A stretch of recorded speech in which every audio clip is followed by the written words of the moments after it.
মাধ্যমিক পরীক্ষার্থীকে সাপে কামড়ালো। দুর্গাপুরে কাকচার গোপালপুর গার্লস স্কুলের ছাত্রীকে সাপে কামড়ালো। পরীক্ষা কেন্দ্রে ঢুকে ওই মাধ্যমিক পরীক্ষার্থী অসুস্থ বোধ করায় তাকে তড়িঘড়ি নিয়ে আসা হয় দুর্গাপুর মহকুমা হাসপাতালে। বর্ষা বাগদি নামে ওই স্কুল ছাত্রী গোপালপুর গার্লস স্কুলের ছাত্রী। গোপালপুর হাই স্কুলে তার এবার মাধ্যমিক পরীক্ষার সিট পড়েছিল। ও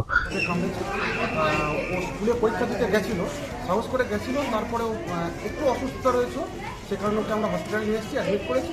সেখানে ডাক্তারবাবুরা ভালো ট্রিটমেন্টের ব্যবস্থা করেছে। আশা করি অসুবিধা কিছু হবে না, বাচ্চাটা ভালো করে পড়তে পারবে। না, পরীক্ষা হলে না, ওকে বাড়িতে কামড়েছে, বাড়িতে চান করতে গেছিলো তখন কামড়েছে। এখন বাচ্চা সুস্থ। কোন স্কুলের ছাত্রী? ও গোপালপুর গার্লস স্কুলের ছাত্রী। আর সিট পড়েছিল? পরীক্ষা দিতে এসেছিল গোপালপুর বয়েছে। নামটা কি? ছাত্রীর নাম বর্ষা বাগদি। বর্ষা বাগদি। আজকে কি পরীক্ষা? আজকে বাংলা পরীক্ষা, আজকেই প্রথম পরীক্ষা।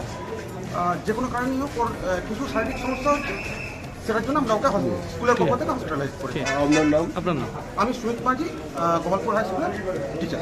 এখানে কি পরীক্ষার ব্যবস্থা করছেন? হ্যাঁ, এখানে চিকিৎসকরা ওই মাধ্যমিক পরীক্ষার্থীর চিকিৎসা শুরু করেছেন। বিষধর না নির্বিষ সাপ তা দেখছেন চিকিৎসকরা। দুর্গাপুর থেকে অনুরাধা সিংগুপ্তর রিপোর্ট, খাঁটি খবর।